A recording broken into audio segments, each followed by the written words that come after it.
with Andrew Jones. What's the name of your company? Discovered Media. And so that's tours and Research. and documentaries and stuff like that, right? Yep. Okay. So first tell me how you got into doing this. I first heard about Mount Sinai being in Arabia. I was a teenager. And an individual came out to Northern California. He did a presentation about claiming to have found Mount Sinai out here.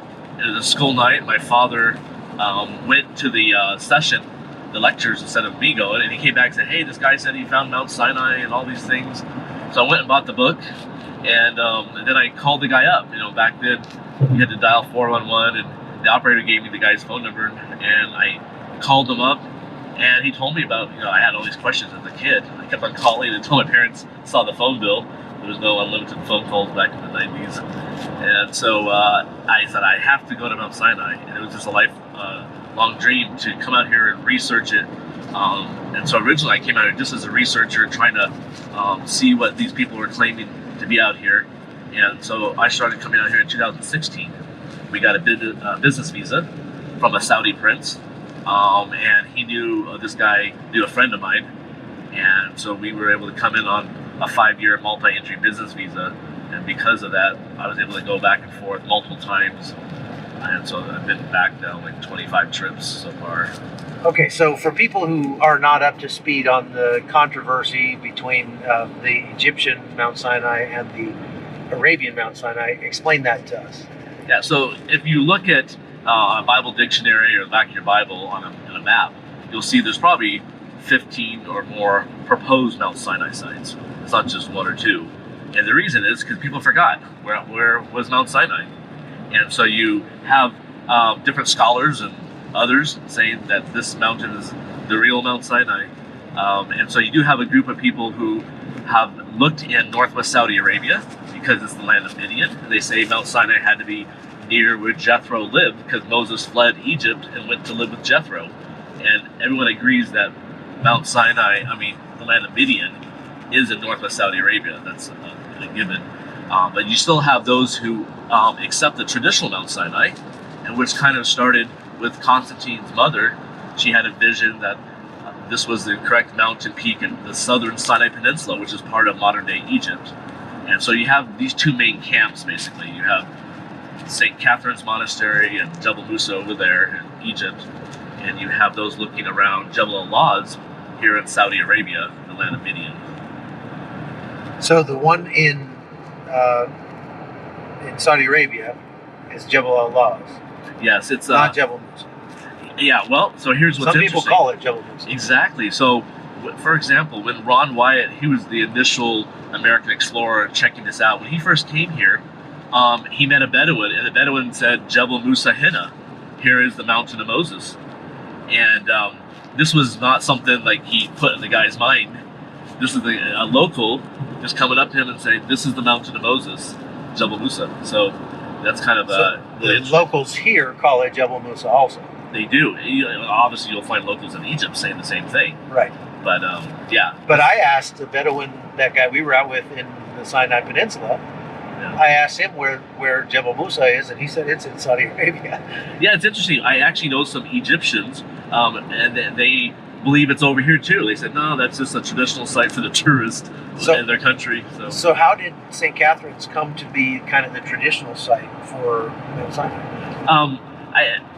When you go back to the history books and traditions of the church, you'll find that basically when the Christian church became the religion of the Roman Empire under Constantine, his mother decided to go out and find all the different sites associated in the Bible, the main sites. And so, for example, the Church of the Holy Sepulchre in Jerusalem, but one of the sites was Mount Sinai in Egypt, and she claimed she had a vision that this was the correct mountain.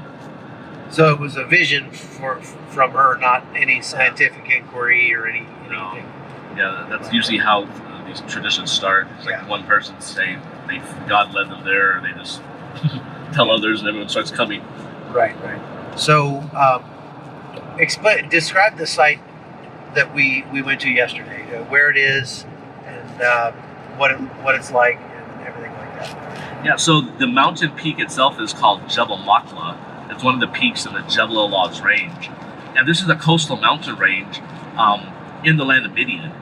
And it's on the western side of the desert being the Hizma Desert. And so this area is very arid. It's a high desert in front of this mountain.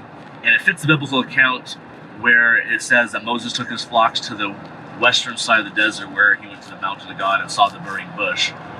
And so in the land of Midian, besides the desert, though, you have all these different oases.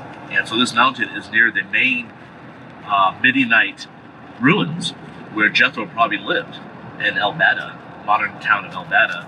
And so it fits the account where Moses would have taken the flocks up into the mountains, a seasonal type migration with the flocks, and then seen the burning bush in this mountain range near El Bada. So how meaningful is it for you to be able to go back to this place and take other people to come see it? Well, it was a lifelong dream to come over here and do this research. And then when you see the sites, and we've met Bedouins who explain, for example, we're at the base of this mountain and there's this V-shaped structure that looks like an animal corral. And they actually started explaining to us without us saying anything. They would tell us that the animals went down this chute, and this is where they killed and sacrificed the animals, and this was where Moses had his sacrifices. It was amazing. Like, this stuff is just all perfectly preserved out in the desert. And being a Christian, someone who believes in the Bible, obviously I believe it's true, and I know by faith it's true, but actually seeing physical evidence, it makes it really special to be there knowing that this is where God gave the Ten Commandments, and then be able to share that with others, right, and bring them out here and see it for themselves. For sure.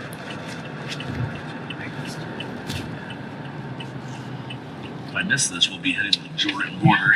Way over. So we've been traveling now for a few days out here, looking at Jethro's caves, looking at the oases that they likely stayed at when they came across, following the route of the Exodus into Saudi Arabia. Yep. Can you kind of describe that step by step, what is believed, starting from the Sinai Peninsula when the Egyptians were after the Israelites, and they came down and crossed the sea? Yeah, so obviously, if you, whatever Mount Sinai site you pick, you then have to fit in the route they took. So if there's no way to walk to that Mount Sinai, then you have a problem with your Exodus route. So if Mount Sinai is where we think it is here in northwest Saudi Arabia, then you have to look at how did the Israelites get there. And so if you backtrack, according to the biblical account, the Israelites lived in Goshen, which was the best of the land of ancient Egypt. And we all know, everyone agrees that Goshen was northeast Nile Delta area by the Mediterranean coast. And that was their starting point. On Passover, they were in their homes. The next morning, it says they left. And they had 3 camping sites until they got to the Red Sea crossing. There was Sukkoth, Etham, and then the actual Red Sea itself, where it says they camped. And that is where Pharaoh caught up to them. So most traditional scholars believe that these 3 camping sites were just one day's journey apart. And so they put the Red Sea crossing right on the eastern borders of ancient Egypt, where there's just a bunch of marshy lakes. And to them, this is where they look for it. But if you look at even historical documents going back to Josephus, you'll find that he writes about the Red Sea crossing being this wilderness area with mountains blocking their progress and them being caught at the sea.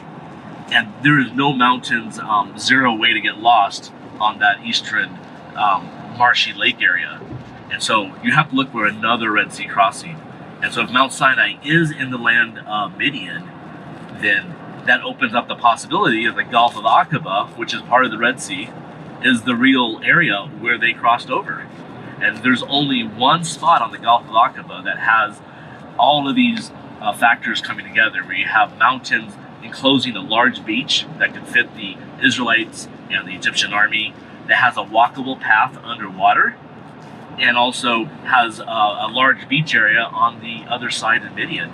And so that's at the Nueva Egypt crossing site in the Sinai Peninsula. So from there, then, you have to find a way for them to get to the mountain of Moses. And so from the Nueva crossing, You can go inland. There are wadis, these dry riverbeds. They act like natural roadways, and you can walk them all the way to these different watering holes. And Moses knew this area. He was a shepherd for 40 years, and he was taking the Israelites to the different spots where they could get water for their flocks and for themselves. And it was only at Rephidim, their final camping site before they camped at Mount Sinai, where they complained about the water or lack of water. And that's where God struck the rock and it split. And it says in Psalms, rivers of water came out. And that's actually where we're going to today, to go check out this possible site with a giant split rock on the western side of Mount Sinai. How long do you suppose that they stayed at Mount Sinai? Well, the Bible actually gives the time frame in Numbers, and they stayed there for almost 1 year. It says 11 months. Yeah, so it must have been. You could tell just looking at it yesterday. Like, if they stayed here, they stayed here for a while. Yeah. It wasn't just a couple of nights, right? And what you'll notice, like on the eastern side of this Jebel Allah's range, this is the side that has the large encampment where they would have been for 11 months.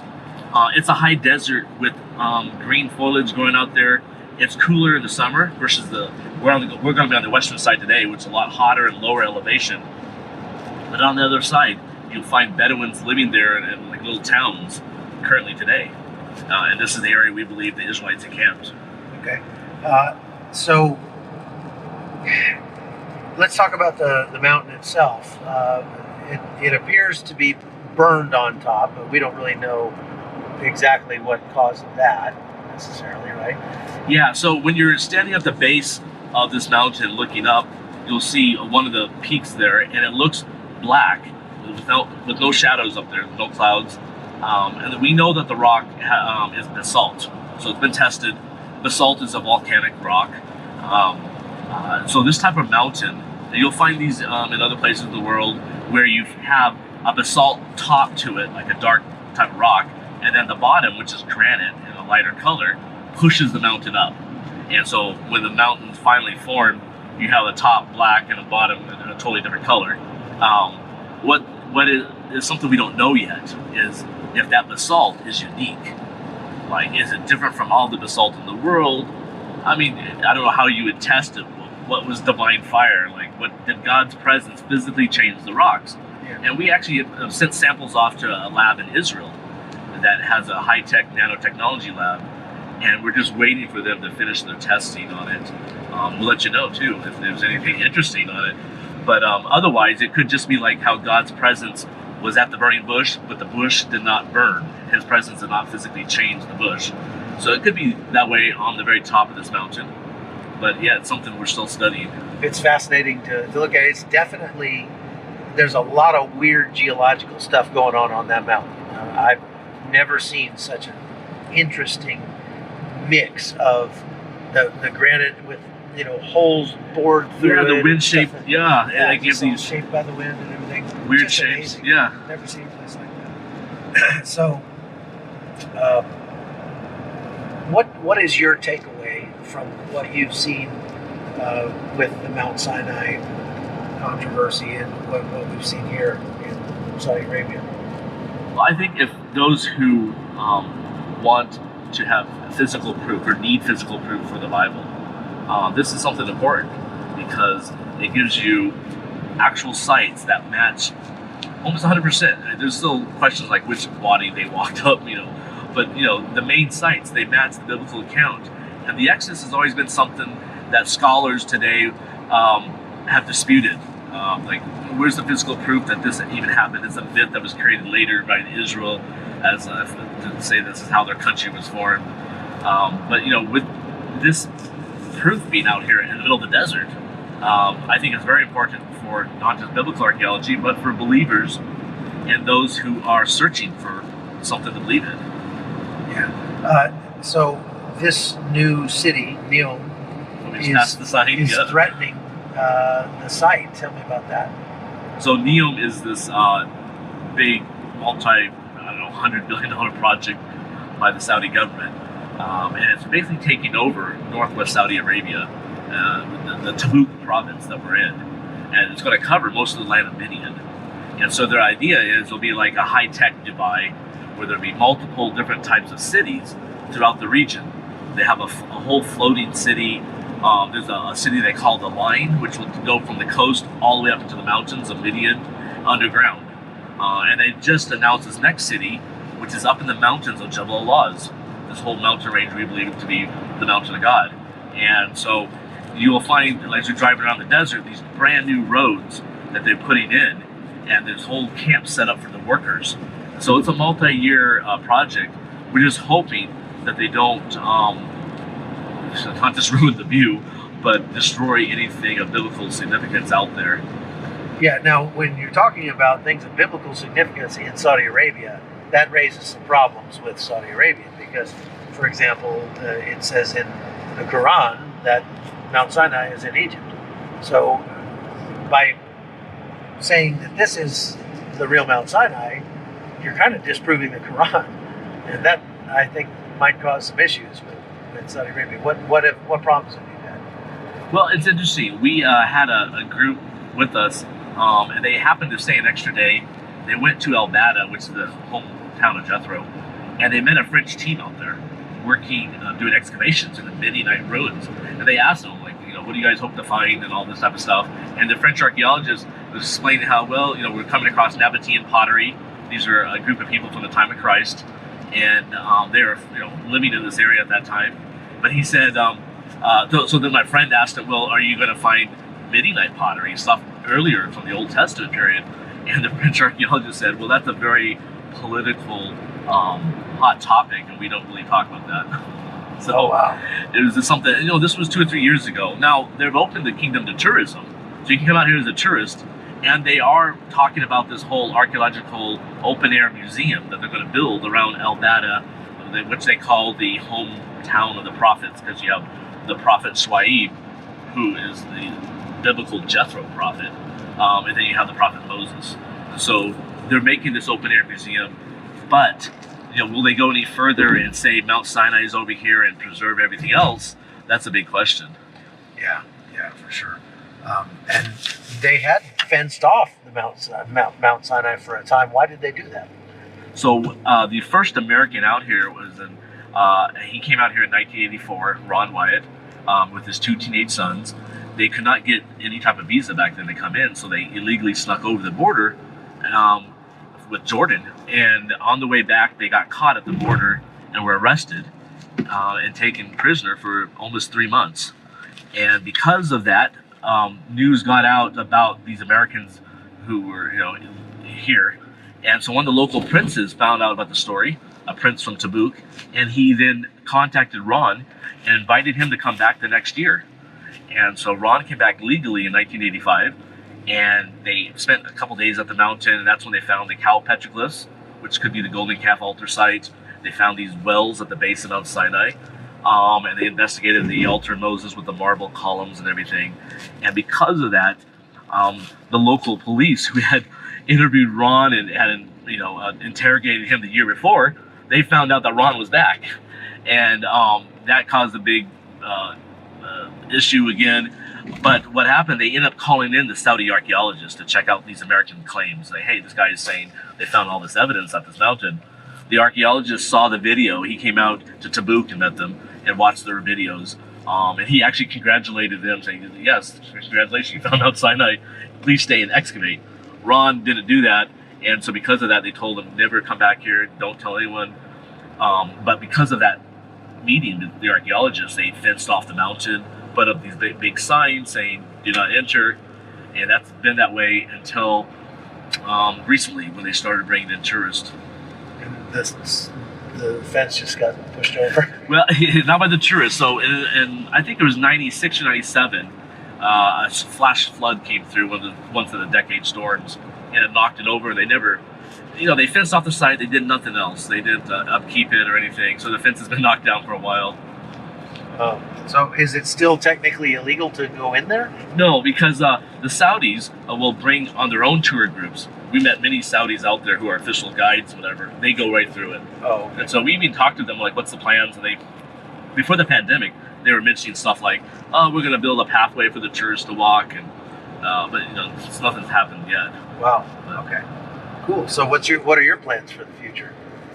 We're still bringing people out here. One thing we're investigating obviously are the rocks on top of the mountain, see what's going on, if the black rocks have any unique values or properties. We're also checking out the different routes of the Exodus from the Red Sea to the mountain, because there's different theories. So it takes a lot of effort to actually go out in the desert and drive around and document. So it takes many trips to come out and do things like that. Yeah. How many times have you been able to come out here now? Almost 25 times I've been out here, and then I usually stay for a month or so. And so I have this GPS app that tracks everywhere I go, and I think so far I've driven probably close to 25 to 30,000 miles on the ground here, walking, driving, mostly driving. But yeah, so wow, amazing. A lot of exploring out here. So how do people get a hold of you if they want to come on one of your trips?